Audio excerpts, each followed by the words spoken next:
dan LVS Channel mempersembahkan. Kita ingin sehingga nggak ada perdebatan lagi di lapangan ya. Kalau Pemda sudah menyampaikan komitmennya ya, sehingga kita tahu langkah yang bisa kita ambil sama teman-teman di lapangan. Lebih barokahnya teman-teman, sama-sama kita buka acara ini, sama-sama paskan basmalah. Bismillahirrahmanirrahim. Untuk melengkapi acara kita pada hari ini, saya undang dari akademisi Bung Yogi, silakan mengambil posisi di depan.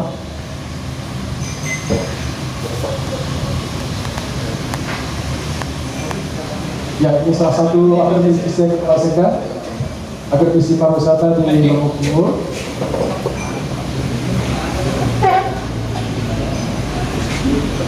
Ya, kita akan panelis teman-teman sampaikan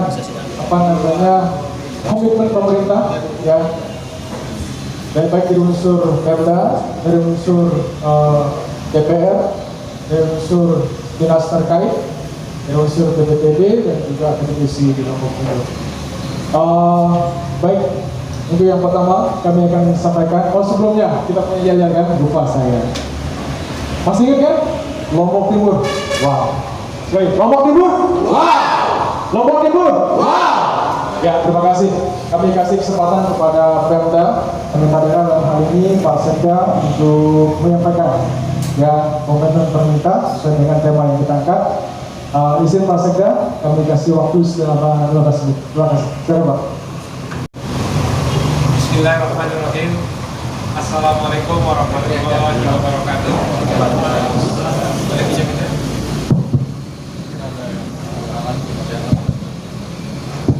Yang terhormat Bapak Pimpinan DPRD Kabupaten Lombok Timur, yang saya hormati Badan Promosi Pariwisata Daerah Lombok Timur, ada Bung Kabir. Bung Kabir ini dari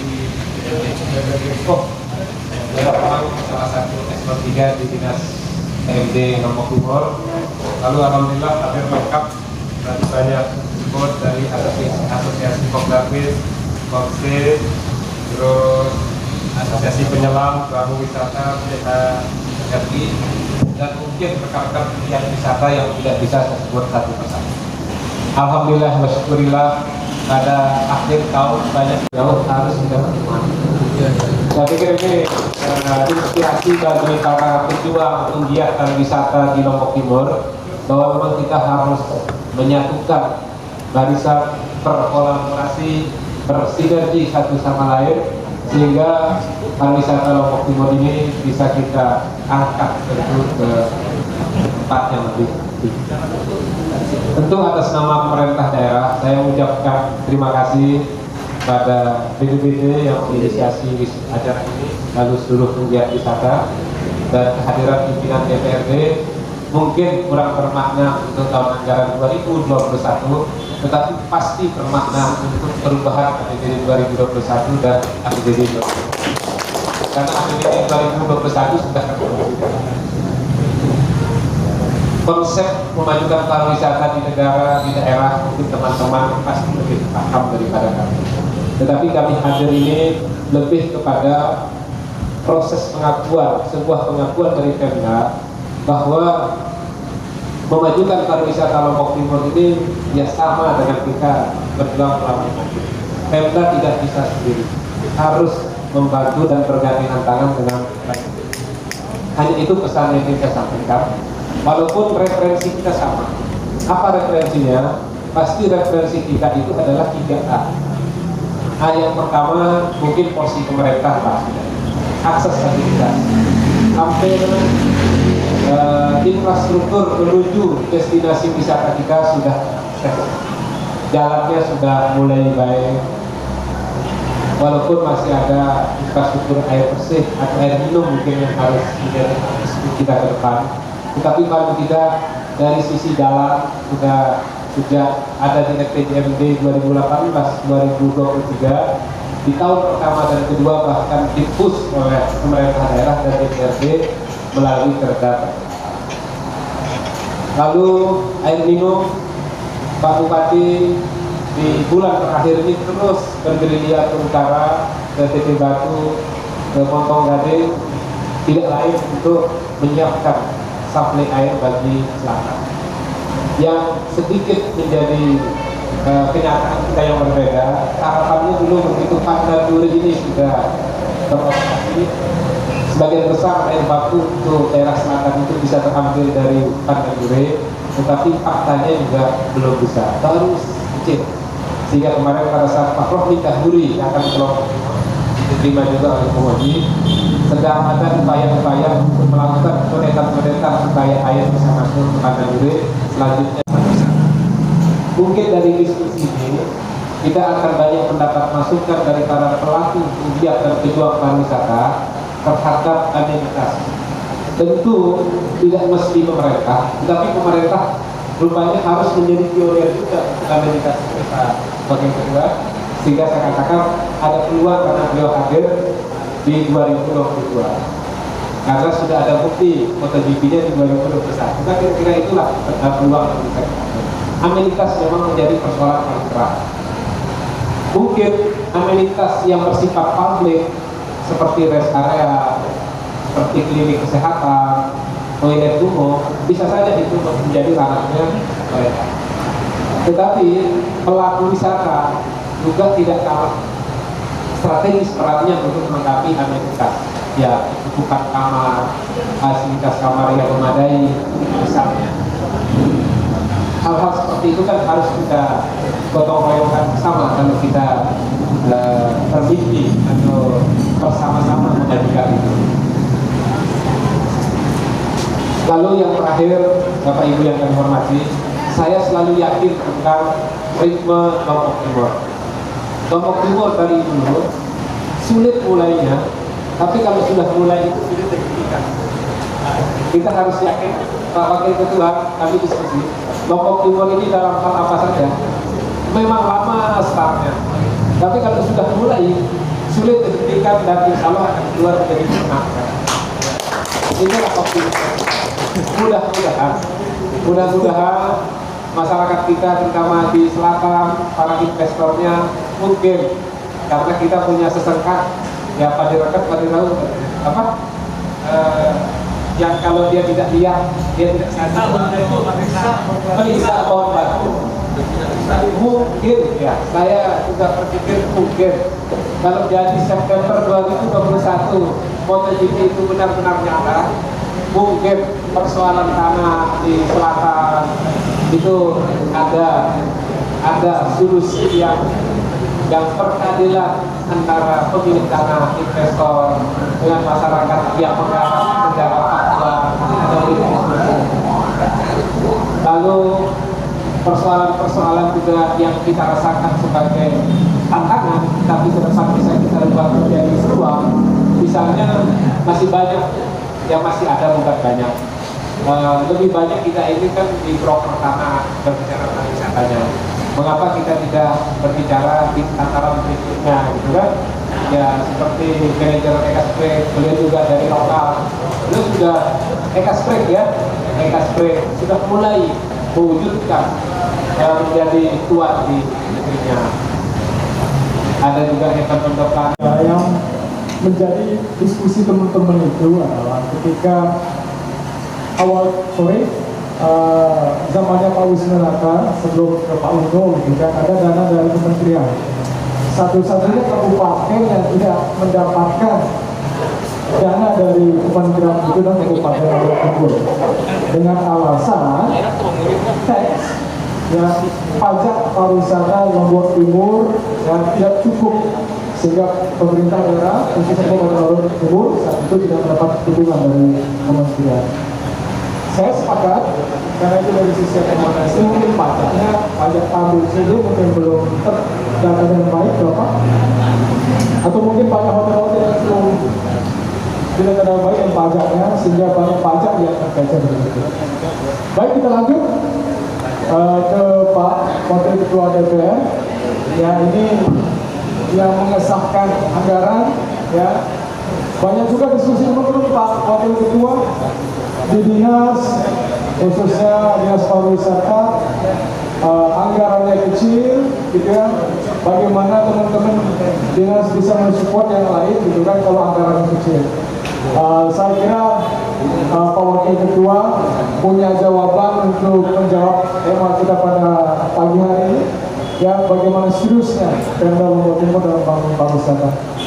Waktu dan tempat dipersilakan Pak Wakil Ketua selama 15 menit. Terima kasih. Bismillahirrahmanirrahim. Assalamualaikum warahmatullahi wabarakatuh.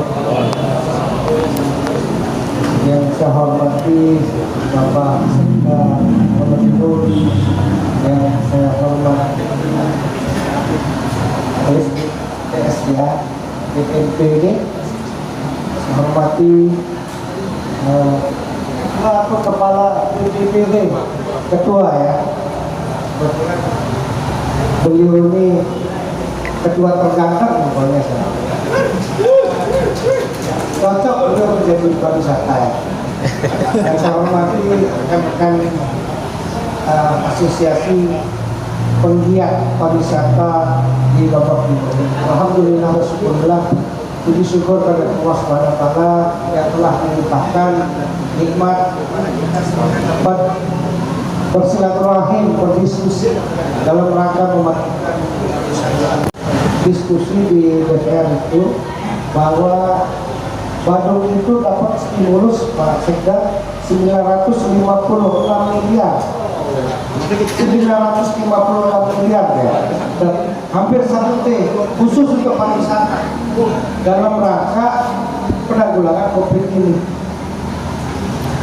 Luar biasa itu. Memang mereka menghasilkan PAD yang biasa dan biasa. Tetapi kami apa yang mendukung sehingga pemerintah pusat memberikan porsi yang besar seperti itu? Ternyata mereka lengkap regulasinya. Mohon maaf, kita di Lombok Timur belum ada regulasi yang mengatur tata kelola soal pariwisata ini. Sehingga kemarin DPR berinisiasi mengambil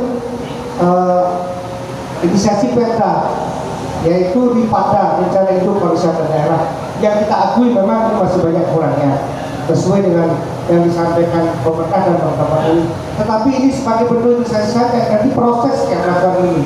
Jadi artinya nanti teman-teman sekalian memberikan masukan kepada proses pembahasan di RIPADA itu, sehingga betul-betul menjadi produk yang menjadi dasar kita untuk melaksanakan tata kelola pariwisata di Lombok Timur, sehingga nanti implikasinya adalah meningkatnya pariwisata kita. Karena kita ketahui bahwa pariwisata itu punya multi efek yang luar biasa sekali. Kita ketahui Bali sekarang begitu terpuruk COVID ini, sampai saya ke Bedugul, ya, ke Bedugul itu tanya di tukang sayur, mereka mengeluh, kenapa? Karena pariwisatanya mati. Si begitu multi efeknya pariwisata ini. Begitu juga dengan kalau pariwisata di jalan, positifnya luar biasa sekali. Nah, untuk itu mungkin Pak Sekda, tadi Pak Sekda sudah menyampaikan bahwa ada angin segar ini bagi teman-teman, bagi dunia pariwisata. Kebetulan beliau ini yang jadi tukang kick off-nya ini kalau masalah anggaran di pemerintah. Tinggal beliau saja, kalau golnya di pojok ya bisa gol ya. Kalau tendangannya sedikit lemah, oke, melenceng ke kiri dia. Beliau ada di sini, beliau ada di tengah. Kami baru bisa giring nanti di DPR itu. Jadi ada sinergi nanti di sini. Nah, ini kita harapkan dari Pak Sekda selaku Ketua Tim TAPD Lombok Timur itu yang menentukan kemana arah anggaran Lombok Timur itu dipakai pada awalnya ketika berdiskusi di tingkat eksekutif. Jadi teman-teman, seperti yang disampaikan Pak Sekda tadi, lebih baik kita mendengar. Saat ini yang teman-teman ketahui juga, DPR sedang proses pembuatan perda di Pemda Kabupaten Lombok Timur. Yang sama-sama kita ketahui, ya sudah disampaikan oleh Pak Wakil Ketua tadi, masih banyak yang perlu kita revisi, masih banyak karya di sana yang perlu kita benahi. Tapi setidaknya itu barang jadi dulu, itu biasanya, sehingga regulasinya itu ada, gitu. Untuk melengkapi regulasi-regulasi yang belum ada. Baik, kita lanjut ke pembicara selanjutnya.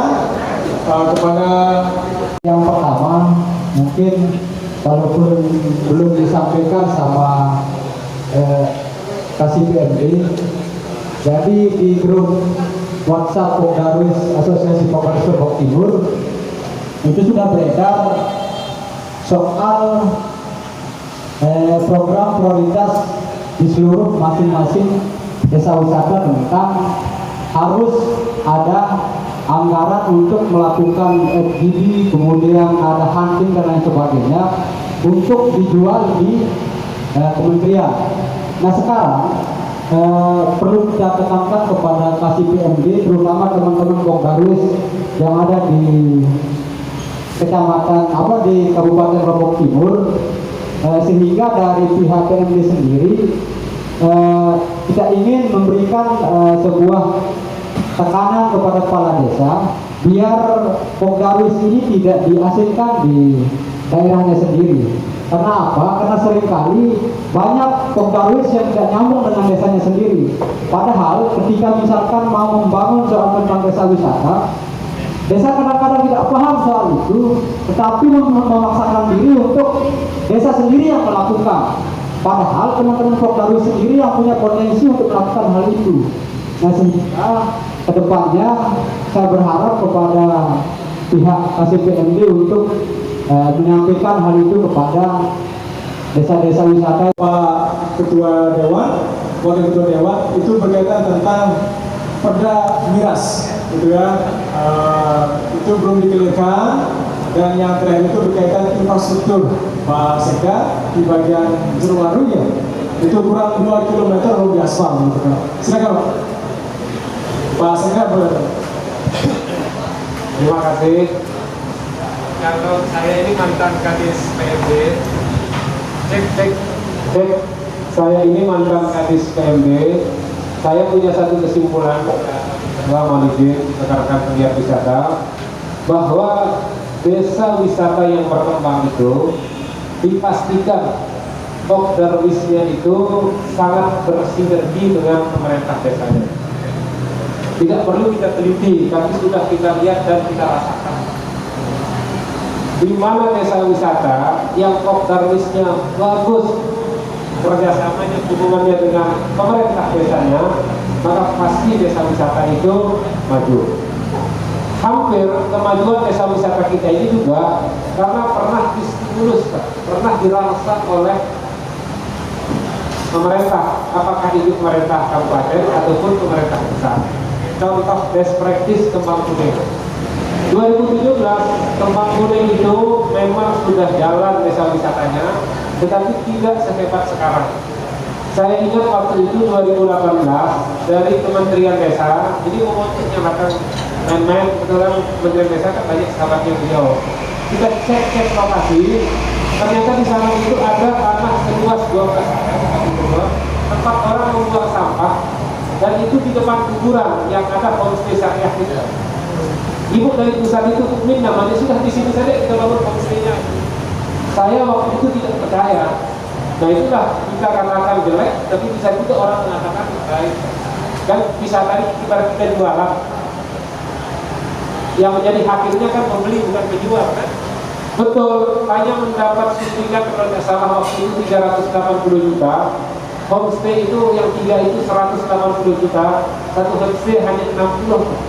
Idealnya memang waktu itu 120, tapi kadang mengangkatnya menjadi 3 homestay.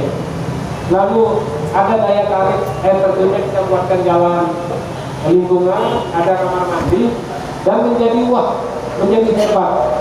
Setelah saya cek, ternyata memang yang di belakang dari Kembang Kuning ini adalah Pokdarwisnya. Sehingga di mana-mana saya pidato, ya pasti kalau mau maju desa wisata, baguslah hubungan pemerintah desa dengan Pokdarwis. Sehingga kita sudah punya jawaban. Saya klarifikasi dulu mengapa Lombok Timur kan sudah terjawab. Pak. Dulu kita kaget-kaget karena itu hanya subsidi silangnya Pak Wisnu Tama terhadap para pemberi insentif jalan. Ya judul saya katakan kan itu ada dalam komponen belanja modal. Namanya belanja modal itu kita kerjakan untuk mendapat sebenarnya trickle down effect dari infrastruktur yang sudah kita bangun. Tetapi faktanya memang jalan-jalan yang sudah mulus di selatan ini saya katakan belum optimal. Sudah, tetapi masih belum optimal. Jumlah orang yang datang berkunjung kan kayak di Ekas Break nih, pasti setiap tamu yang menginap, yang makan kan kita dapat 10% dari itu, ada pajak dan sebagainya. Tentu kalau belum banyak data, ya belum bisa kita menjadikan itu sebagai sumber pendapatan lagi untuk membangun PR-PR yang tersisa. Tetapi kita akan catat dan mudah-mudahan karena KSPM kita ini juga mulai 2021 sudah dilirik, insya Allah kalau kami tidak hilaf 2021 dari Kementerian Desa itu akan ada pembangunan homestay di selatan. Kami kemarin dorong modelnya itu kita belajar saja dengan 2 varian seperti di Kembang Kuning. Kan kita tidak punya tanah, Pak. Kembang Kuning itu homestay desanya itu kan hanya 3 kamar. Tetapi mengapa sampai huniannya itu sampai hampir 300 kamar? Karena semua rumah penduduk itu dijadikan homestay. Ada satu rumah yang pasti ada homestay-nya. Bahkan ada saya tanya penerima RTG dibantu 50 juta. Bahkan kedua baru beberapa bulan, kurang 1 tahun sudah menghasilkan 20 juta rumah itu kan keren ini. Nah sehingga kita dorong kepada diskusi saya di Jakarta, mungkin modelnya 2 saja saya kira. Pertama, uang itu dijadikan stimulan kepada rumah-rumah penduduk yang ada yang kondisinya sekarang memang tidak representatif. Tetapi kita punya kontrak misalnya 10 tahun ibaratkan tamat lah. Nanti kalau sudah 10 tahun rumah ini, kamar ini miliknya Bapak. Memang yang punya rumah juga dapat bagian, ya kan begitu. Dan juga pemerintah desa lewat BUMDes, lewat Pokdarwis juga ada sumber TAD di homestay itu. Tapi nanti setelah 10 tahun rumah itu milik itu menjadi miliknya si rumah. Pertanyaan berikutnya, apakah ini menjadi ancaman bagi hotel-hotel yang sudah ada di selatan? Saya katakan tidak. Ibarat kita jualan buah, saya coba jualan buah itu kalau dia sendiri-sendiri berhentinya orang itu sedikit, Pak. Tapi begitu dia mengkelompok, semua orang yang berlintas itu berarti dia pilih sendiri. Pasti orang semakin banyak datang. Karena menurut yang bisa muncul dari inisiatif beliau, tetapi bisa juga muncul dari inisiatif kita pelaku wisata. Silakan mungkin rekomendasi misalnya pertemuan diskusi kita ini juga untuk bisa meninjau, misalnya merubah. Memang pembentukan perda kan sudah atau masih kalau memang bisa dimasukkan di 2021 sudah pembahasan ya. Dan yang perda miras supaya tidak menjadi objek pelaku wisata kita atas nama perda itu lalu dijadikan hal-hal yang bisa membuat orang, memang ini juga sensitif. Tetapi pemerintahan modern itu kan juga bisa menggunakan bahasa terang daripada bahasa abu-abu. Karena kalau abu-abu itu banyak saja pihak yang punya klik pribadi itu memanfaatkan sisi kekosongan itu. Mungkin nanti silakan kita minta rekomendasi dari pertemuan ini untuk kami bahas dengan DPRD dan para peserta diskusi yang saya hormati. Berkaitan dengan pertanyaan dari Pokdarwis Jeroan yang menyatakan bahwa ada miskomunikasi mungkin atau miskoordinasi antara Pokdarwis dengan desa-desa wisata ini yang terjadi di beberapa tempat, sebagaimana yang disampaikan Pak Sekda, pada daerah-daerah yang pariwisatanya maju atau ingin maju. Jadi sesungguhnya Pokdarwis ini bahkan menjadi pemain utamanya daripada kegiatan itu. Saya contohkan beberapa waktu yang lalu di Desa Sugian, Desa Pringgesela, justru dari Pokdarwis inilah yang berinisiasi